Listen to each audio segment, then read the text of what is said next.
নমস্কার বন্ধুরা, কাল সানডে ছিল। আমি আর আমার বর একটা নতুন রেসিপি ট্রাই করেছিলাম, সোয়াবিনের মুইঠা।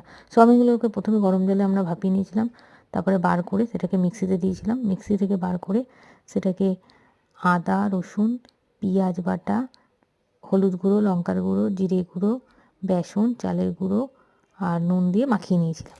মাখিয়ে নেওয়ার পরে বড়ার আকার করে গরম তেলে ভেজে নিয়েছিলাম লাল লাল করে। এরপরে আমি তরকারিটা করে নিয়েছিলাম। প্রথমে আলুগুলোকে লাল লাল করে ভেজে তুলে নিয়েছিলাম। এরপরে গোটা জিরে, গোটা লঙ্কা, তেজপাতা দিয়ে নেড়ে চেড়ে দিয়ে দিয়েছিলাম পেঁয়াজ বাটা, আদা রসুন বাটা দিয়ে কিছুক্ষণ নাড়াচাড়া করার পরে দিয়ে দিয়েছিলাম জিরে গুঁড়ো, ধনে গুঁড়ো, হলুদ, নুন, লঙ্কার গুঁড়ো। এরপরে নাড়াচাড়া করার পরে দিয়ে দিয়েছিলাম টমেটো আর কাঁচা লঙ্কা বাটা। এরপরে আলু দিয়ে ভালো করে কষিয়ে গরম জল দিয়ে ঢাকা দিয়ে দিয়েছিলাম। দিয়ে যেই সেদ্ধ হয়ে গেছিলো, বার করে একটু ধনেপাতা আর গরম মশলা দিয়ে বড়া দিয়ে নামিয়ে নিয়েছিলাম।